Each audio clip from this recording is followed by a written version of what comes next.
Zarka, are you able to see screen clearly? So the whiteboard is clear. Okay, fine. Now we will be discussing what actually happens with the solid bodies. In last class, we were like, we wanted to check the center of gravity of certain plane figures, wherein you had area for which you had to see where the center of the gravity of the centroid lies. Now we are discussing about solid bodies, right? Which include actually there are various examples of these solid bodies for which we have to calculate where the center of the gravity is. They are like cylinders are there.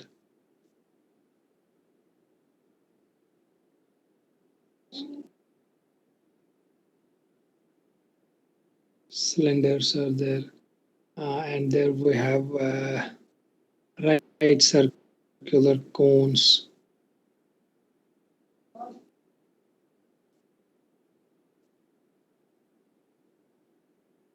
We have hemispheres,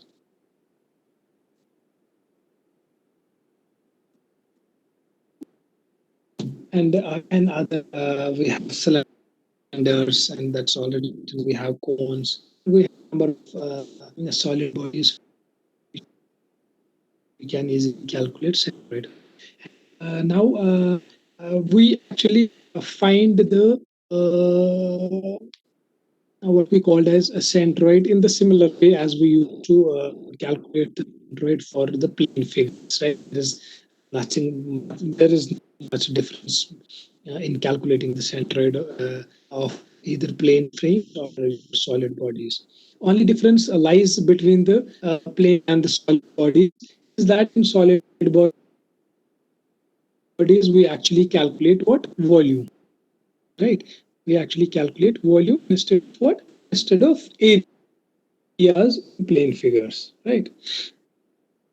And for example, in order to calculate our volume, and we also know that while changing the center of the gravity from area parameter to the volume parameter, it is simply we can say mass rate of change of sorry, the differential of mass is actually density dV, right? And here volume comes in terms of density of that solid body, because every different material property will be having different densities, right? And we should be also knowing the volumes of these solid bodies. For example, let's say for cylinder, what is the volume of the cylinder? Its volume we calculate, it is pi square F, right? It is the volume of a cylinder. And then we have a right circular cone. We need to calculate the volume of right circular cone, which is actually 2 by 3 r cube, right? And then if we have to calculate hemisphere, volume of an hemisphere, it is there is a mistake. Volume of a right circular solid cone is pi by 3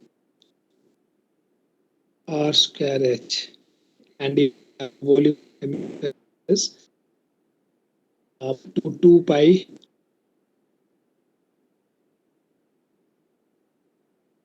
by 3 r cube.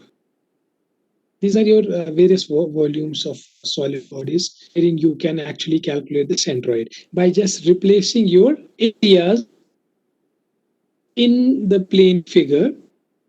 You can easily calculate the centroid of gravity of these solid bodies. Now, your it's from the volume, you know r is actually radius of the body, radius of body, and h will be your height of the body, height of the body. Right, and we can also see that in many cases where we have composite sections, composite sections sections means where two different types of solid bodies are actually attached together. For example, we have a cone and a hemisphere, and we have a cylinder and a circle, or these are actually the combinations of various types of solid bodies, or we also call them composite bodies, composite solid bodies.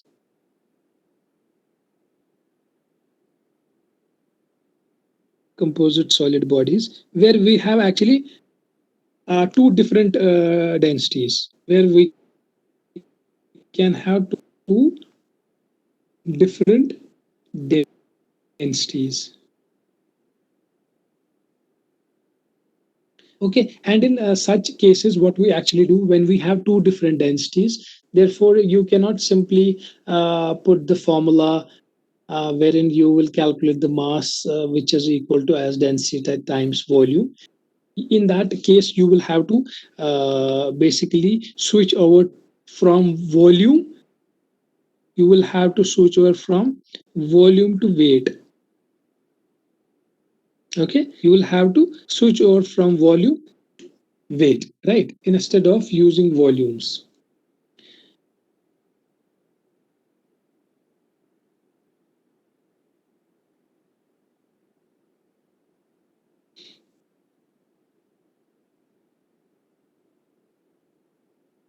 Now, for example, we have an example which we will solve here, which says that we have basically a composite body, and in that composite body, we have what? We have a cone, right circular cone, okay, and of height h. We have a solid body formed by joining the base of right circular cone of height h to the equal base of right circular cylinder. This is your right circular cylinder of height small h.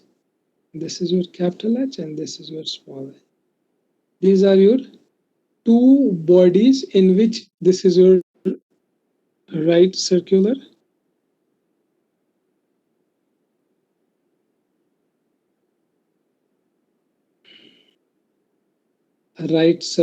cone, and this one is your right circular cylinder.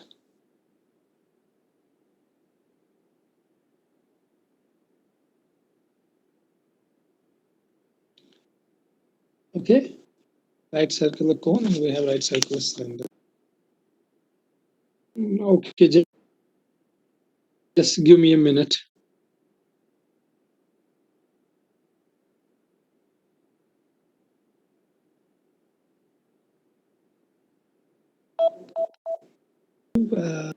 Two solid bodies which is being formed by two different types of bodies, which is one is cone, right circular cone, and another is right circular cylinder. Okay, and the center of the mass of the solid, from where we have to find out what center of mass, right? We have to find here this distance of the center of mass of the solid from its plane face.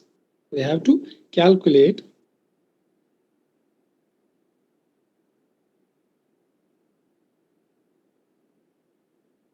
the distance of center of mass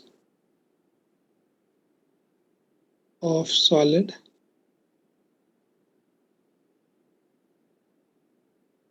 from its plane face. Okay, when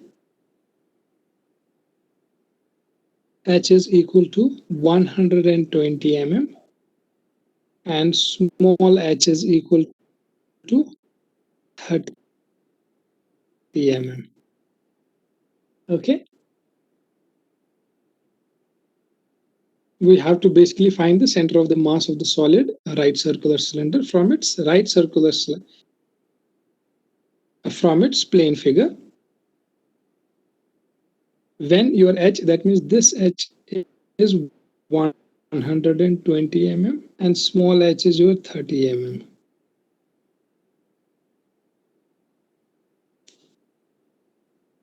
Fine. Now you can simply calculate it here by first seeing that the center of the mass will be actually, if you will see in the vertical direction. If you will see in the vertical it is symmetrical in which axis? It is symmetrical in, if you see, it is symmetrical in this axis. It is symmetrical in this axis. That means your center of mass will be on this axis, but it will be somewhere which you, from the base of this cylinder, which you have to calculate. And this is your r, which is the radius of that cylinder. Okay, and you also have to choose the baseline and reference line. You will choose reference line is base of, Good afternoon, sir. Hello, sir. base of cylinder. That is this line. This is your baseline. This is your reference line. So firstly, you have what? You have cylinder, and for cylinder you can simply calculate what will be the volume V1 as from the previous pi r square h is the volume of any cylinder. But which cylinder? Right circular cylinder. And which can be equal to pi r square. You don't know r, but you know h now. How much is h? H is 30. So it comes out to be 30 pi r square mm cube. And then you have the distance. Now this is your y-axis, right, about which the solid body is symmetrical. Therefore, from x you will have to choose where does this center of mass lie. That means you have to calculate y1. That will be equal to simply how much is for cylinder. Cylinder, it has a height of 30. That means 30 by 2 is equal to 15. Okay, and then we have right circular cone.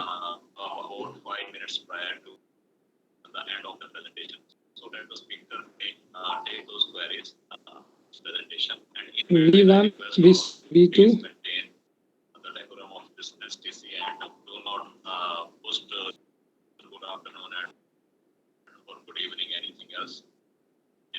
Pi by 3 r square h is the volume of a right circular cone, which comes out to be pi by 3 into r. How much is r? We don't know it yet. Okay, pi by 3 r square. Sorry, it is square here. R square into h, and how much is h? It is 120. Therefore, you can say your V2 is equal to, calculating it and giving the values, it is 40 pi r square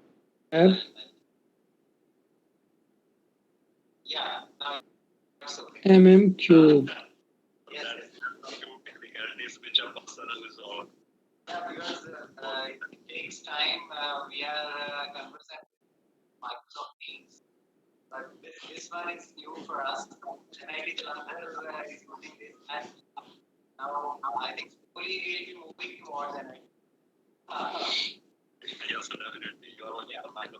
Okay, now your y2 will be simply equal to how much? Y2 will be firstly the distance of this cylinder. How much is that? It is 30 plus. Now cone. You have a cone, and its centroid from the base lies at a distance of, if it lies at a distance of h by 3 from h by 4 from the bottom. That means it is 120 divided by 4, that is equal to 60 mm. Therefore, you can simply say the center of gravity of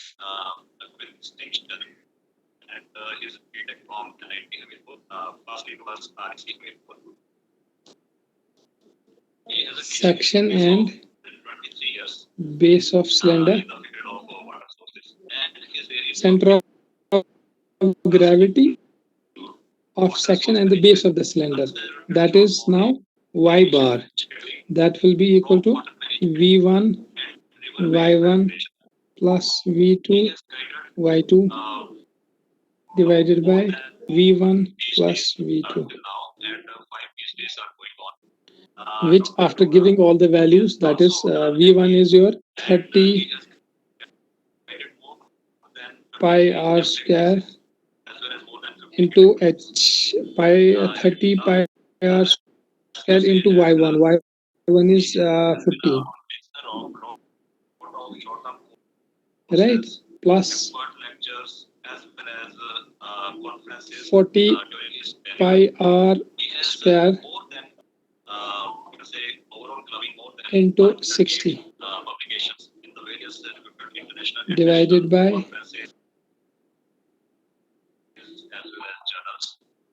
30 pi r square plus 40 pi r square.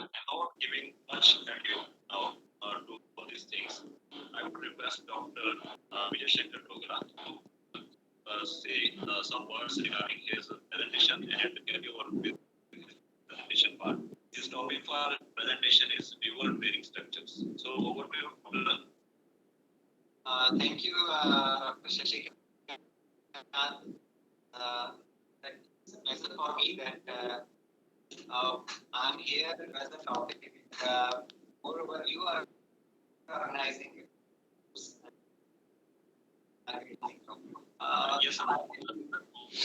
Therefore, your y1 y bar comes out to be giving the values of Before, like, you have to first now minimize this step and then presentation part of slideshow. can anybody tell me what is the value? Calculate it quickly. It comes out to be 40.7 mm. That means the center of gravity is at a distance somewhere here.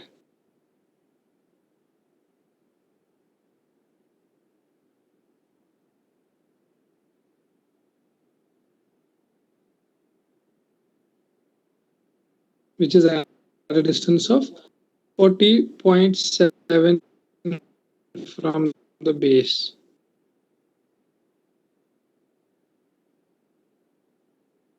Okay.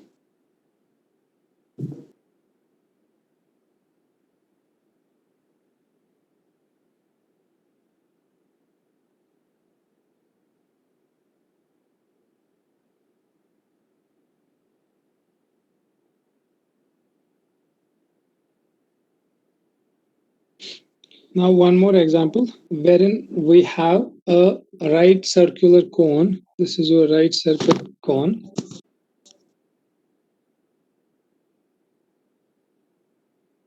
And we have a hemisphere. This is your right circular cone, and this is your hemisphere. And the right circular cone has a height of 40 mm. Okay, and hemisphere has a radius of r, which is 30 mm.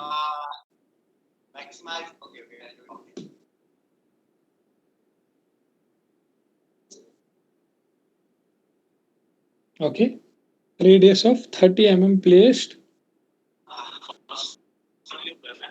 on hemisphere of 30 mm of the same material. Here we have same material. Same material means same densities. You need not to put the values of different densities. We have a same density material wherein R is also 30 and your radius of hemisphere is again 30. R of cone is 30. Okay. R of cone is 30 and R of hemisphere is 30. They both are 30 and they are of same material. And you can again see that it is symmetrical about y-axis.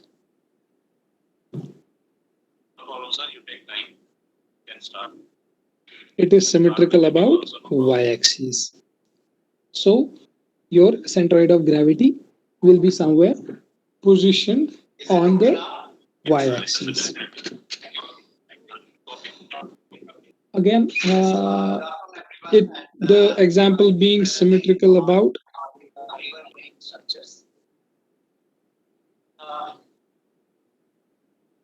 y-axis.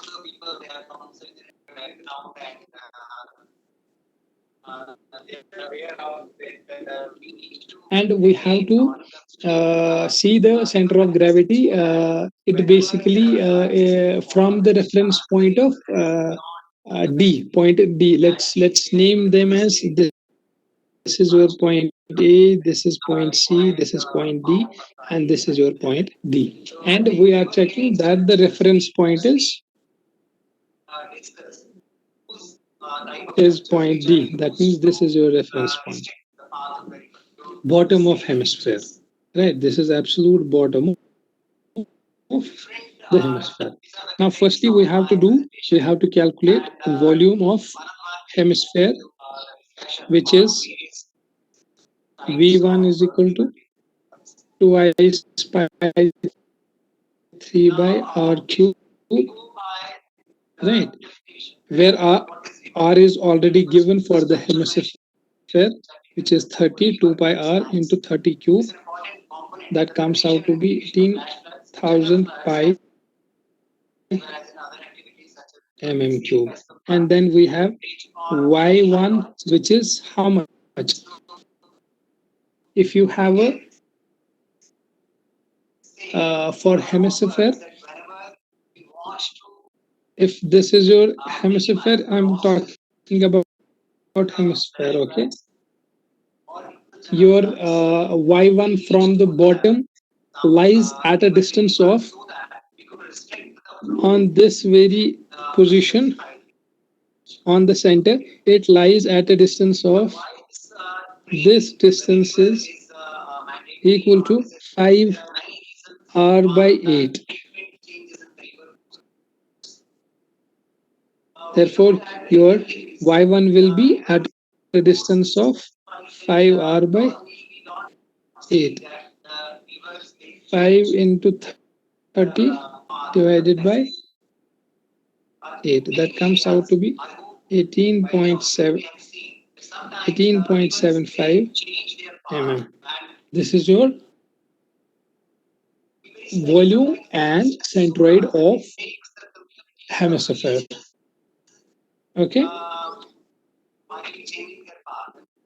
Now, if we have to calculate the volume of right circular cone and the centroid of the right circular cone from the bottom of the hemisphere, right? That is point D, from point D. That comes out to be second right circular cone. V2 is equal to cone again, pi by 3 r square h. That is equal to pi by 3 into r is how much? It is 30 square. And we have h also. How much is that? That is 40 mm. That comes out to be 12,000 pi mm cube. And y2 will be now, it will be complete dia of hemisphere. How much is that? 30. 30 plus again at a distance of h by 4. H is 40 divided by 4, that comes out to be 40. Okay, now in order to calculate what? Center of distance, center of gravity distance.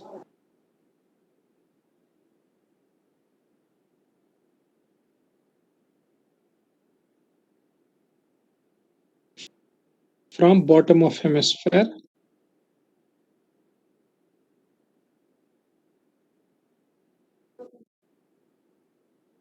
That is equal to y bar equal to v1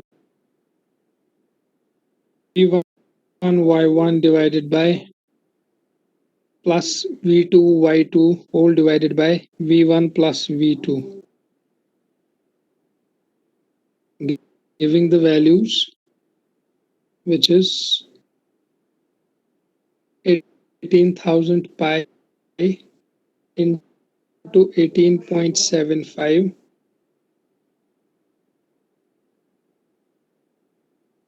plus 12,000 into 12,000 pi into 40 whole divided by 18,000 pi plus 12,000 pi.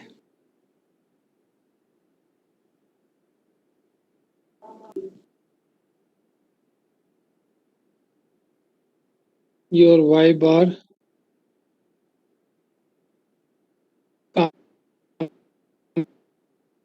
comes out to be 27.3.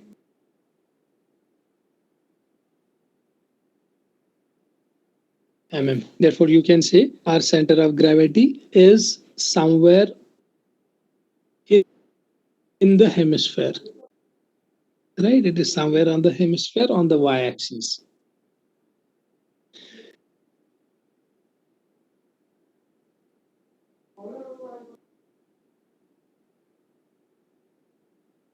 Okay, this was regarding how we can calculate different types of center of gravities or centroid of solid bodies. Now you can yourself do or practice number of combinations of these solid bodies in which we have composite sections, in which we have same densities, as well as cases where we have different densities. Also, you can yourself do that. Do various examples in order to understand how it actually is. Now, what we will do is we'll try to understand what actually now moment of inertia is. Moment of inertia. Now, everybody must be having an idea what a moment of inertia actually is. Can anybody tell me what is moment of inertia? Can anybody have any idea?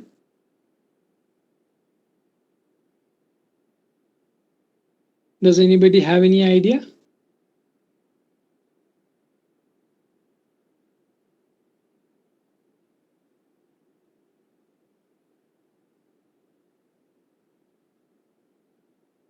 Sahil, can you tell me what is moment of inertia?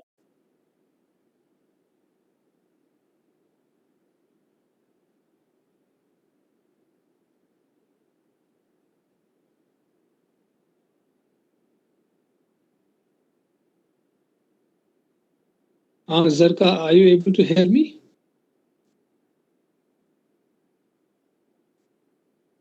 Yes, sir. Tell me what is moment of inertia? Uh, uh, body's tendency to resist angular acceleration is moment of inertia. What? A bit louder. Body's tendency to resist angular acceleration. Anybody else? Yes, sir. Body's tendency to. Hello? Yes, you can talk now. So I think Zarka was right. Body's tendency to resist angular rotation or angular acceleration, and its value is equal to mass multiplied by the distance cubed. As the mass multiplied by distance square or distance cube. I don't remember exactly. Okay, does anybody else want to add up something to what Zarka and Sahil said?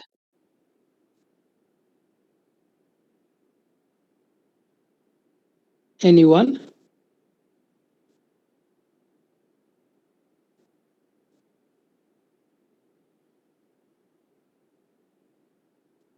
Okay, we have already studied about, if you remember, movement of normal forces about any point. What is a simple movement of a force? We're not talking about movement of inertia. What do we understand by movement of force about any point? We simply say it is the product of force, that is, let's say that force is P times perpendicular distance,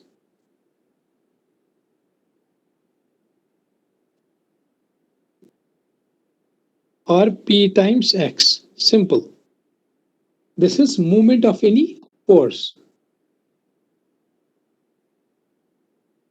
between, but that perpendicular distance is actually the perpendicular distance between the point and the line of action of the force, right?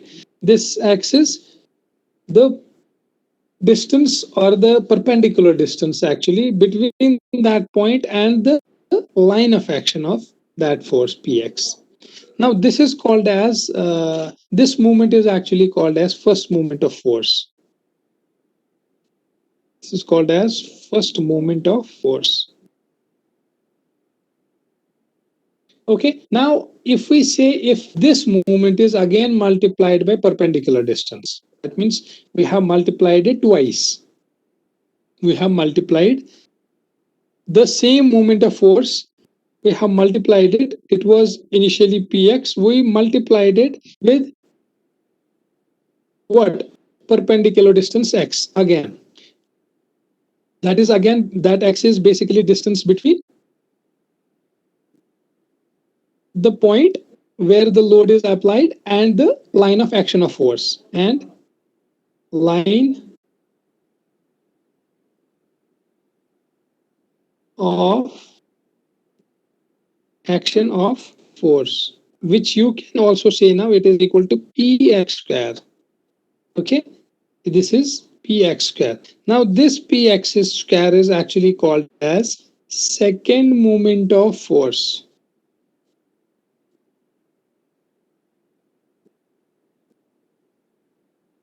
or moment of inertia.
Well, now Sahil, So you're audible now. am I audible? Yes, sir. Okay.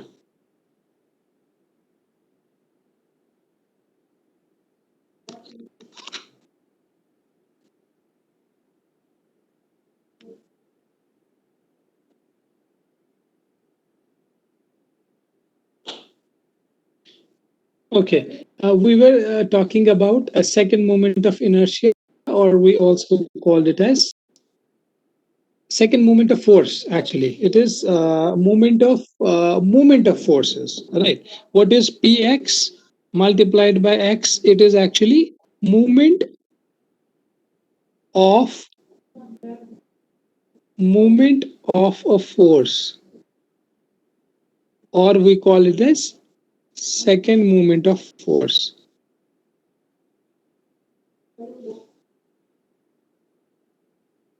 or we call it as moment of inertia.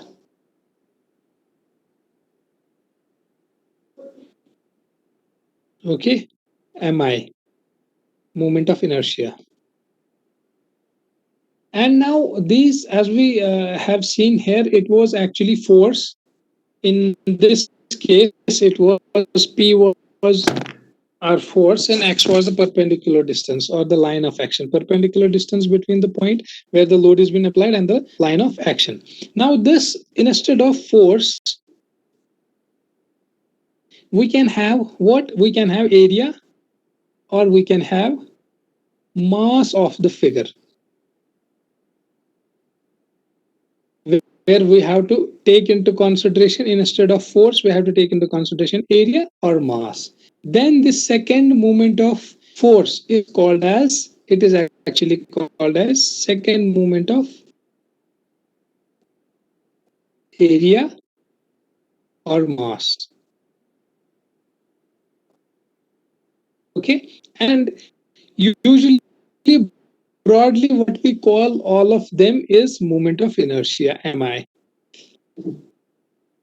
Right, we call, when we talk about the movement of inertia in terms of area, we, how do we calculate? We basically say that we have we have any plane figure, we have a figure,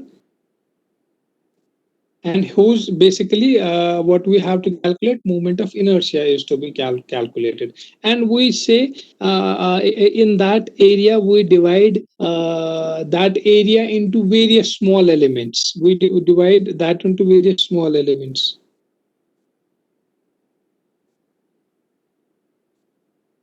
Small elements, and we calculate the moment of inertia by simply, if we have different areas, a1, a2, a3, and so on and so forth, up to an, and then we have perpendicular distances as r1, we have r2, we have r3, and again, then your moment of inertia for that plane figure having various number of areas will be given as I is equal to area times a1 r1 square plus a2 r2 square plus a3 r3 square, and so on and so forth, which can be written as moment of area is actually summation of areas times square of the radius perpendicular distance between the point of the force and the line of action of the force.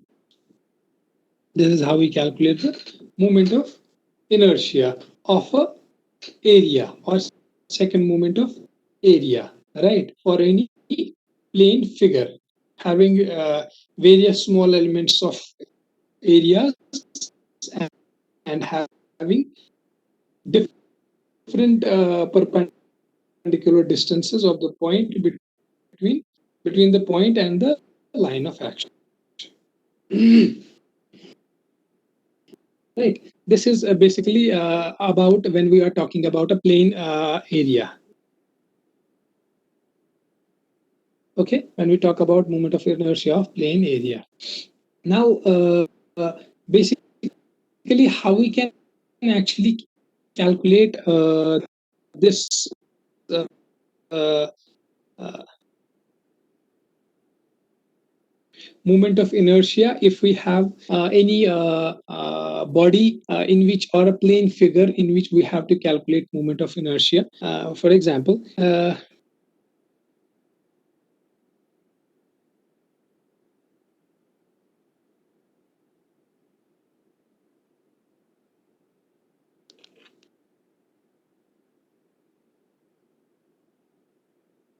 if we have a body, okay, and let's say it is in x-axis, this is your x-axis and this is your y-axis, and we have to calculate the value of moment of inertia in two different axes, right? We have to see, because here we are concerned in about both the axes.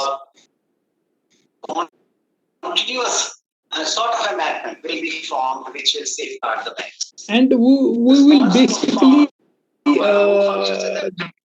the method of integration, this is actually called method of integration.